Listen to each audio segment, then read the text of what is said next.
Bonjour à tous et bienvenue sur Made in Talk, le podcast des étudiants et jeunes médecins. Aujourd'hui, je vous propose de découvrir le parcours de Yasmine, étudiante en 5e année de médecine dentaire. Elle va nous parler de son choix pour les études de dentisterie en Roumanie, nous partagera son expérience et, à la fin de notre échange, vous pouvez découvrir quelques questions drôles qui, je n'en doute pas, vous mettront de très bonne humeur. Si le podcast vous plaît, je vous invite à laisser des étoiles, un commentaire, ainsi qu'à le faire découvrir aux personnes qui vous entourent. Cela pourrait les aider à trouver une inspiration pour leur futur parcours universitaire. Sur Instagram ou Facebook, vous pouvez interagir avec nous également. En attendant votre retour, je vous laisse avec l'intéressant échange que j'ai eu le plaisir de réaliser avec Yasmine. Bonjour Yasmine. Bonjour. Merci d'avoir accepté mon invitation sur Made in Talk. Donc, nous discutons aujourd'hui à distance puisque chacune est dans deux universités différentes de médecine. Tu peux nous expliquer où est-ce que tu te trouves pour l'instant? Là, je me trouve à Iași, en Roumanie. C'est dans le nord du pays et c'est à côté de la Moldavie. Donc, il y a un petit 2000 km qui nous séparent, mais je suis très contente de faire cette vidéo avec toi. De même. Ma première question pour aujourd'hui serait avec quel état d'esprit tu t'es réveillée ce matin? De très très bonne humeur, comme d'habitude. Est-ce que tu as eu un programme un peu particulier aujourd'hui? Non, là, j'ai juste fait les soldes. C'est la 3e démarque, donc j'ai un peu profité. Et j'ai préparé 2-3 petites choses pour la Saint-Valentin. Donc là, on est en vacances de 1 semaine. C'est entre guillemets les vacances qui séparent le premier semestre et le deuxième semestre. D'accord. Donc, tu es en vacances cette semaine et la semaine prochaine, tu recommences. Voilà, ce lundi, c'est la rentrée. D'accord. Et alors, avec quel état d'esprit tu as commencé ton année universitaire?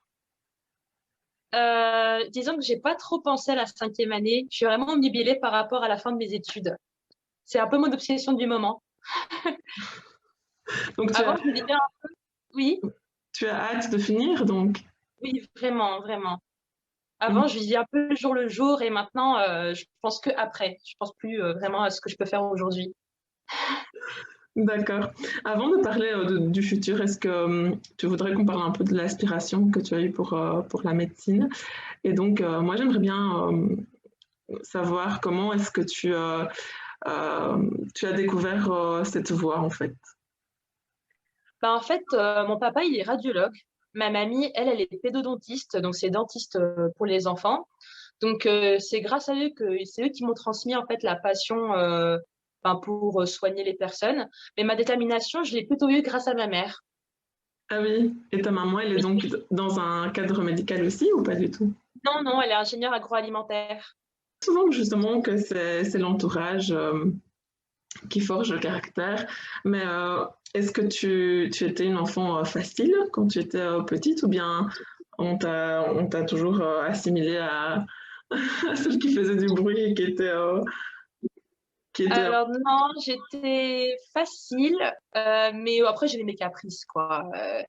À l'école, j'avais beaucoup la tête dans les nuages, donc j'inquiétais mes professeurs en primaire. Mais sinon non, j'étais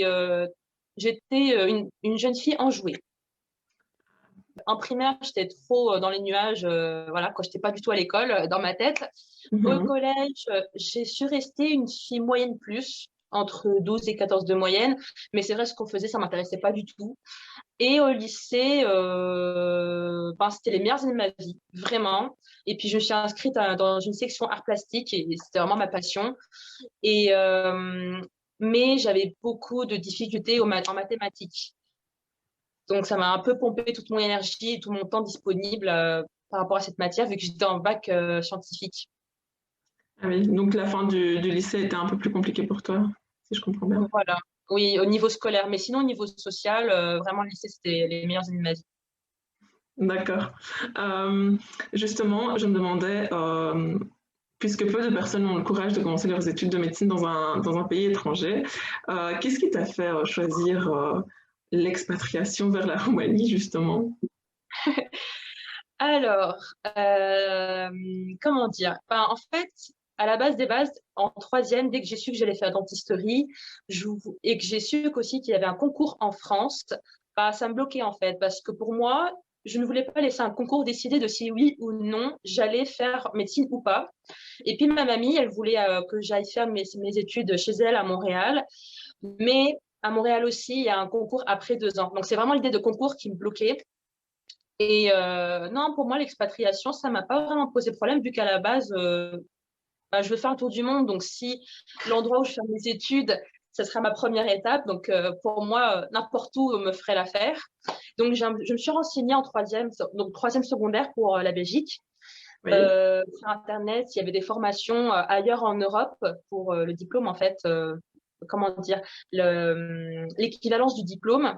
Il fallait absolument que ce soit en Europe. Donc, j'ai vu qu'il y avait en Espagne, au Portugal et en Roumanie. Donc, j'ai fait un apply partout et voilà. Donc, j'étais admise en Roumanie à Iași. Et est-ce que tu connaissais quelqu'un d'autre qui avait fait ce genre de démarche ou bien tu Pas t'es... du tout. Pas du tout. Je connaissais personne. Tu t'es lancée toute seule donc dans une grande aventure. Mais alors, est-ce que tu as une anecdote à nous raconter pendant ta première année de médecine dentaire en Roumanie? Oui, c'était la honte. Alors, c'était en cours d'anatomie, en cours magistral, on était en amphi. Et j'ai remarqué qu'en cours magistral, vu qu'on reste très longtemps assis, j'ai mes jambes qui s'engourdissent très vite. Et ce jour-là, la prof, elle nous rendait nos notes de test. Et il fallait descendre de l'amphi pour voir notre note sur son cahier. Et je me suis emmêlé les pattes et je suis tombée. Et tout le monde avait rigolé ce jour-là. Et pendant 2 secondes, je me suis demandé si je devais faire la pied en PLS ou si je me relève. Mais bon, je me suis relevée et voilà, j'ai fait comme si de rien n'était. Mais c'était resté très très longtemps, m'a charrié très longtemps dans les groupes de promotion. Ah, vas-y, tu vas tomber, etc. etc. Donc, Ah là là. Je suis sûre que maintenant tout le monde te connaît. oui, oui, ça c'est sûr. Justement aussi, quel a été ton plus grand bonheur durant les premières années d'études? C'est l'indépendance. En L'indépendance. un mot, l'indépendance. J'arrive à 17 ans, je rêvais d'indépendance et je l'ai eu. Waouh! Et justement, ça n'a pas été trop dur, cette cassure, entre guillemets, du cocon familial vers l'indépendance? Dans les premiers mois, j'étais vraiment dans l'euphorie. J'étais très, très contente de partir, de m'éloigner de mes parents. Après, c'est venu après, à cause des étapes du choc culturel. Donc, à un moment, il y a eu une sorte de crise où je voulais rentrer chez moi. Là, à ce moment-là, j'ai commencé à regretter et à me poser des questions si c'était vraiment ça qu'il fallait que je...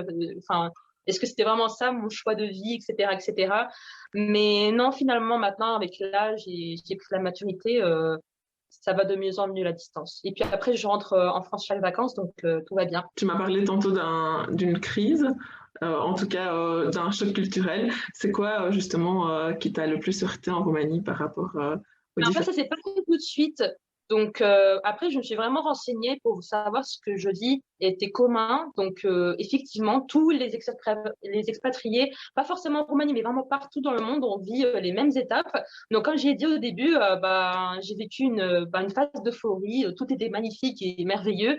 Et après, donc, j'ai commencé à remarquer qu'en fait, pas tout était comme je l'avais prévu, comme par exemple tout ce qui était social et aussi au niveau des notes. C'était pas trop ça au début. Je sortais du lycée, j'avais pas vraiment une méthodologie de travail comme les personnes qui étaient dans ma promotion, qui sortaient de la PACES, qui est la première année de médecine en France, qui après est un concours, qui eux avaient une méthodologie et une rigueur. Moi, je n'en avais pas. Et donc, tout ce qui était social et au niveau des notes a fait que je me suis. J'ai traversé une période de crise. C'était plutôt euh, à la première session de la deuxième année où j'ai eu une grippe et j'avais raté tous mes examens malgré que mes oraux, je les ai passés haut la main. Et à ce moment-là, je me suis dit, est-ce que en fait, c'était pour moi? Et là, s'ensuit plusieurs mois de remise en question. Pas vraiment la Roumanie en elle-même, c'est plutôt moi en tant qu'expatrié le problème. En fait, c'était ça. Et puis, c'est un point positif et aussi négatif, c'est qu'en venant ici, on est qu'entre sections françaises. On se mélange pas trop aux locaux. Donc, c'est un point positif, comme quoi on est un peu loin de notre pays, donc c'est bien. Mais un point négatif, c'est que là, je me retrouve en cinquième année. Je ne me suis toujours pas fait d'amis roumains et je ne me suis pas vraiment améliorée par rapport à la langue. Donc, bon, c'est bien et à la fois bof, bof, quoi. Mais vous avez des cours en roumain, du coup, pour apprendre la langue, c'est ça? Oui, la première et deuxième année, on a langue roumaine pour pouvoir parler aux patients, en fait, en troisième année. Donc, D'accord. on doit avoir un minimum de base en langue. Mais à part ça, me suis pas vraiment améliorée, quoi. Je peux pas tenir une conversation. Et alors, est-ce que tous les cours sont en français ou bien c'est en roumain également au bout d'un certain temps? Non, pendant les 6 ans, vu que je Mhm. suis en section française, tous les cours sont en français. Et il y a aussi une section anglaise, donc pareil, tous les cours sont en anglais.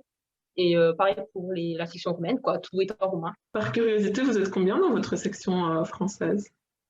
Dans ma promotion, si je ne dis pas de bêtises, je crois qu'on est une cinquantaine. Donc, encore un petit groupe facile donc pour faire des connaissances et pour créer des... Voilà. Après, médecine dentaire, on n'est pas beaucoup comparé à médecine G, où eux, ils sont, je crois, une centaine. Après, on fait 50 fois 6 et 100 fois 6, et ça fait, entre parenthèses, le nombre de Français de la fac. Justement, en parlant des études universitaires, on pense aussi à la vie estudiantine et à la vie libre et fêtarde avant la période Covid. Donc, comment est-ce que tu imaginais les activités extra-scolaires ou extra-académiques plutôt quand tu étais au lycée et maintenant que tu es étudiante, surtout en Roumanie, comment est-ce que tu les as vécues avant la période Covid? Bah, disons que c'était assez fidèle à ce que j'avais imaginé, comme quoi les week-ends, boîte de nuit, bar, shopping, voilà quoi. J'ai pas vraiment eu de surprise par Et rapport tu à ça. n'as pas vu de différence par rapport à la France ou enfin, par rapport Bah, à... je n'ai pas vécu de vie étudiante en France. Je suis venue dès le lycée en fait ici et j'ai attendu ma majorité pour pouvoir aller en boîte de nuit. Donc je ne sais pas comment c'est en France. Donc pour le coup, je sais pas. D'accord. Écoute, tu découvriras sûrement un jour. Oui, sûrement. Justement, on a parlé tout à l'heure des activités et habitudes préuniversitaires. Est-ce que Oui. tu as gardé quelques-unes aujourd'hui? Est-ce que tu as des activités que tu pratiques toutes les semaines ou comment est-ce que tu occupes ton temps libre? Alors, je dessine beaucoup. Je peins et dessine beaucoup et maintenant je fais beaucoup de montage vidéo pour mes vidéos. Et dernièrement, j'ai découvert une nouvelle passion qui est l'écriture. J'ai terminé 3 romans, un livre reportage sur les femmes et 2 autres romans plutôt. C'est une histoire que je raconte, mais j'ose toujours pas les publier, donc j'attends d'avoir assez de courage et, je sais pas, d'être sûre de moi-même avant de les publier. Je suis sûre que tu les publieras un jour et tu auras un grand succès. J'espère aussi. Merci. Oui, tu nous parlais tantôt de tes montages vidéo. Comment t'es venue justement l'idée de faire une chaîne YouTube dédiée à tes études et à ton expérience en Roumanie? Alors, j'ai 3 raisons. C'est que, premièrement, moi-même, en étant pas tout de suite admise, mais quand j'ai commencé à faire mes inscriptions, je cherchais des informations que j'ai pas trouvées. Je cherchais quelqu'un qui explique son expérience, son témoignage, mais il n'y avait pas. Donc, j'ai fait ça parce que j'ai ressenti une sorte de manque d'informations. Donc là, pour le coup, je parle de mon expérience sur Internet. Deuxièmement, je voulais faire une sorte de journal de bord pour me créer des souvenirs, de me voir, ah, c'était quand j'étais en deuxième année, ah, c'était quand j'étais en cinquième. Et aussi, j'aimerais bien, là, on voit en tant qu'étudiante et de continuer ma chaîne YouTube plus tard en tant que professionnelle. Oui, donc tu penses aussi à l'avenir en tant que... Oui, Oui, et comment est-ce que tu vois cet avenir sur YouTube? je sais pas si tu connais Dr. People Popper. Ça me dit Tu quelque connais pas? chose? Oui, un peu. Tu sais, c'est une dermato british qui prend en vidéo, elle a une chaîne YouTube et elle montre ce qu'elle fait en fait, ses traitements dermatologiques sur YouTube. Et en fait, je suis vraiment une grande fan et je me suis dit qu'il n'y a pas ce concept-là en France. Ah oui, tout à Donc, fait. c'est très américain ce concept et je me suis dit, ce serait bien de faire ça parce que j'aime beaucoup transmettre ce que je connais aux autres. D'accord. Mais c'est super chouette. Enfin, c'est vrai que moi-même, en cherchant sur Internet, j'avais jamais trouvé de contenu français de médecine, ou en tout cas de médecine montrée, puisqu'on est quand même restreint au secret médical. Donc, oui. Oui, donc je ne sais pas comment est-ce que je vais composer plus tard, mais j'aimerais bien mettre ça en place. Oui. Écoute, je te souhaite beaucoup de courage et de Merci. chance. Euh, J'aimerais aussi que tu nous parles un peu des épreuves d'examen en Roumanie.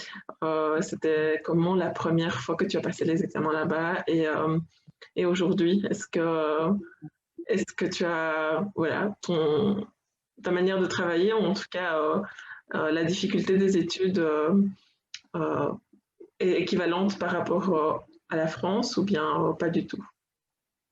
Alors, les examens de première année, eh ben, les oraux, je les passe facilement vu que ben, je suis à l'aise à l'oral. Mais les examens écrits, en fait, c'est des QCS, des questions à choix simples.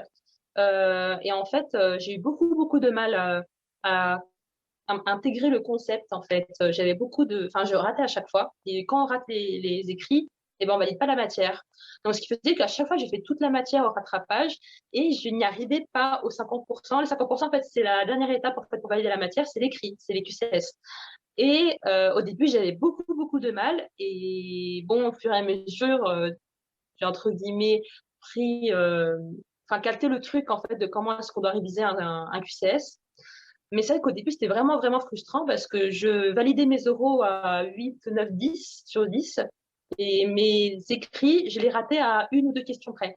Donc, c'était super frustrant. Là, maintenant, ça va mieux parce que j'ai capté la chose, mais ça m'a pris quand même 2 ans. Et par rapport à mon travail, ben, c'est vrai que j'ai appris à être plus rigoureuse. Donc, tu as aussi trouvé qu'il y avait une différence entre le lycée et le niveau universitaire, même en faisant ses études en Roumanie. Oui. C'est bien plus. Enfin, j'imagine que les lycéens roumains, ils sont préparés à ce genre de programme comparé à un lycéen français où on n'est pas du tout prêt en fait. Et même en France, tu trouves il y a une différence Oui. Il y a un très gros fossé entre le collège et le lycée et entre le lycée et la fac. C'est énorme. Et je trouve ça vraiment dommage. Et justement, est-ce que tu penses que la difficulté entre la première année et la 5e année de médecine dentaire, elle est crescendo ou elle reste plus ou moins la même en Roumanie, à l'université? En fait, c'est pas pareil parce que première et deuxième année, c'est que des matières théoriques où bah, faut avoir beaucoup d'imagination, par exemple biochimie, anatomie.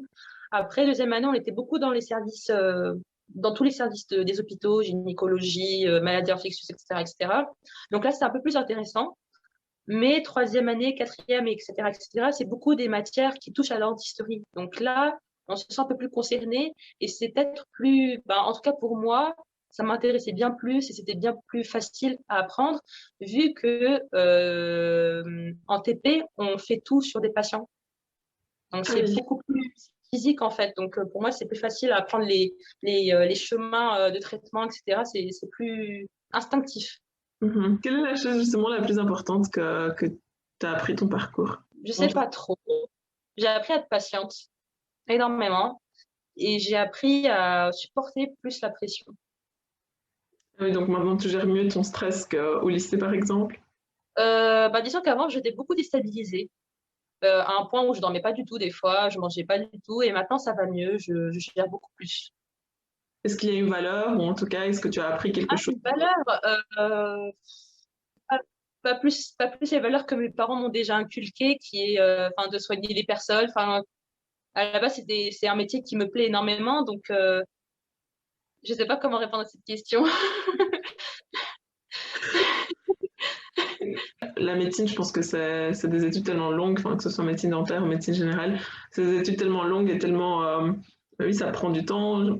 Moi-même, j'ai l'impression de vivre une autre vie qu'un étudiant lambda, voilà, et de consacrer beaucoup plus de temps au projet médecine que Oui. les autres. Donc, on est un peu des étudiants à part, j'ai l'impression. Oui, on vit un peu une vie parallèle et même moi je le vois avec mes amis de France qui eux font autre chose que médecine. Je vois sur leur story Instagram, ils font plein d'autres trucs comparé à moi qui est là sur mon bureau à réviser.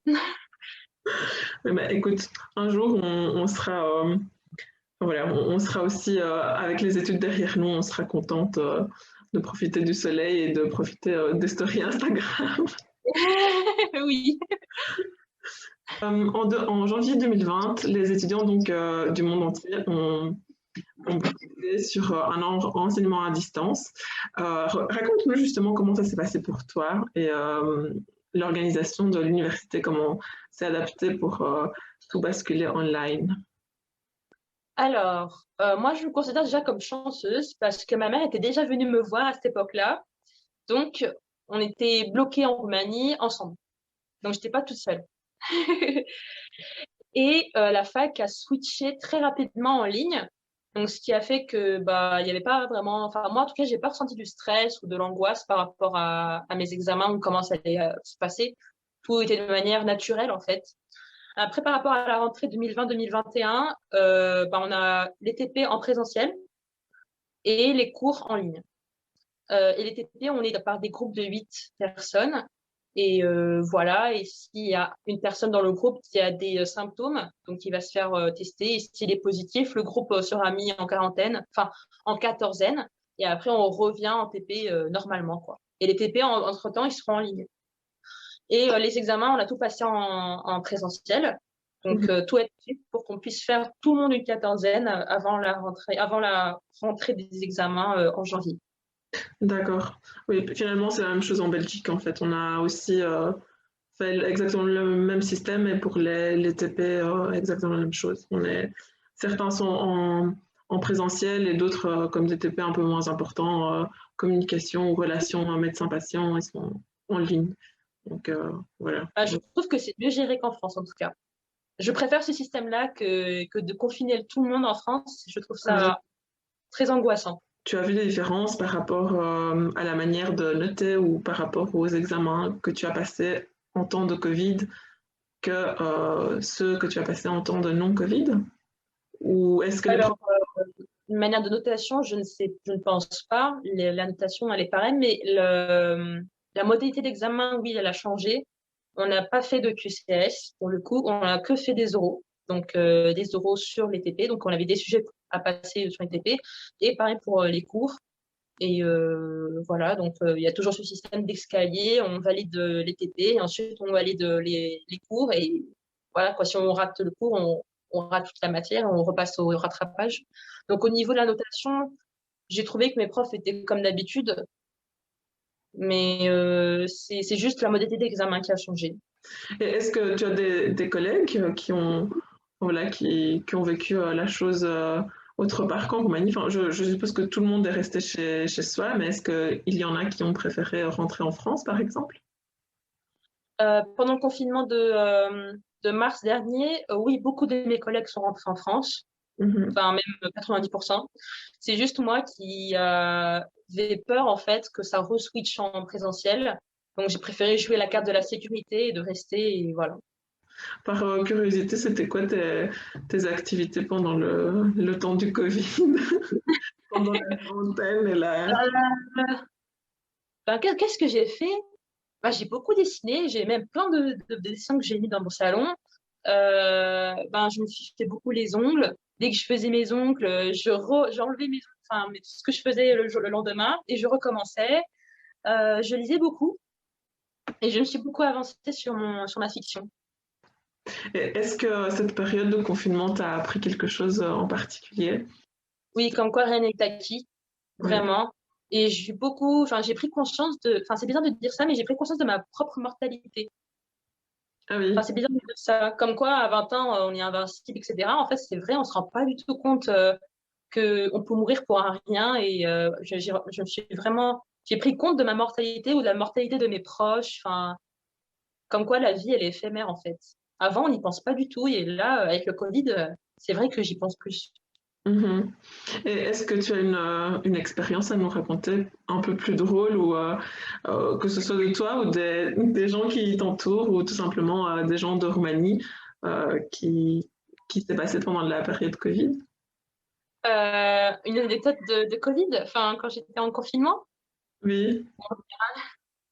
Ou en général, comme tu veux. J'ai pas vraiment d'anecdote parce que je suis vraiment restée que chez moi. J'ai pas fait grand chose à part ce que j'ai dit. Je sais pas. J'ai pas d'anecdote pour le coup. Alors, je vais t'en raconter une parce que c'est très drôle. Pendant la période du confinement, chacun est rentré chez nous, mais il y a eu aussi des étudiants qui ont préféré rester dans leur colocation. Et donc, pas très loin de chez moi, il y a un building avec que des étudiants français, pour le coup, euh, qui ont préféré, donc, au lieu de cuisiner eux-mêmes des choses, de tout le temps faire appel à Deliveroo ou à d'autres services de nourriture en ligne. Et donc, c'était très drôle parce que au rez-de-chaussée de ce bâtiment-là, on pouvait voir en fait une espèce de foule de personnes qui venaient livrer Il y a leur. un balai incessant de. Et on se disait, mais qui est confiné finalement? C'est les étudiants, c'est, c'est les gens qui arrivaient avec le Deliveroo. Enfin bref, c'était très, très drôle quand même parce que il y avait parfois une petite foule qui se faisait au pied de cet immeuble-là. Donc, D'accord. Bah, ici, c'était la même chose. Il y avait un balai incessant de Glovo. Enfin, c'est l'équivalent du Deliveroo, du Foodpanda. C'est vrai qu'il y en avait partout. On les voyait partout. j'aimerais qu'on termine sur une note drôle et rigolote justement. Alors, les prochaines questions vont être un peu décalées. À toi donc de décider si les réponses leur seront tout autant. D'accord. Est-ce que tu t'es déjà fait arrêter par la police? Oui, mais à l'aéroport. Est-ce que ça compte? Oui, écoute, oui. Tu pourrais nous raconter ou c'est top secret? Non, c'est juste que j'avais oublié ma carte de séjour de Roumanie. C'est tout. Quel défaut et quelle qualité aimerais-tu avoir? J'aimerais être égoïste. Ce serait bien. Je ne penserai pas à chaque fois à ce que j'ai bien fait, ce que j'ai pas bien fait. Là, au moins, c'est bon, j'y pense pas et c'est fait. Et une qualité, être un peu plus courageuse. Que ferais-tu si tu étais un garçon? J'aimerais, j'aimerais, en fait, tout tester, histoire de voir ce que ça fait niveau sensation.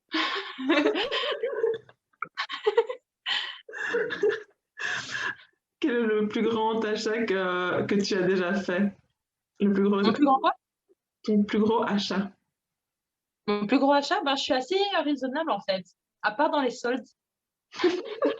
À part aujourd'hui, c'est ça? Oui, voilà. Mais encore aujourd'hui, j'étais assez raisonnable aussi. En Belgique, en fait, on mange souvent de la confiture et du gouda. Gouda, c'est un fromage. Et Oui, je alors, sais que c'est bizarre quand même comme mix. voilà, ça nous vient des Pays-Bas, en fait, parce qu'eux, ils aiment bien Ah. mixer le Et sucre. toi, personnellement, tu aimes ça? Je mange pas tous les jours, mais c'est pas mauvais. Voilà, c'est pas ma préférence, mais c'est pas mauvais. D'accord. Est-ce que tu préférerais gouda et confiture ou miel et vache qui rit? En fait, j'aime aucun des quatre. La confiture, je ne supporte pas, ça me fait la migraine. Le miel, c'est encore très récent que je peux en prendre, mais très rarement. Le gouda et la vache qui rit, ce ne sont pas mes fromages préférés. Alors, est-ce que tu as des mets roumains ou des mets français, justement, que tu aimes plus que d'autres? Enfin, vu que le gouda, Que je raffole? oui, oui. Alors, qu'est-ce que je raffole? Alors, moi, j'adore les brownies. Ça, c'est un truc. Des fois, j'ai mes périodes brownies, j'adore ça.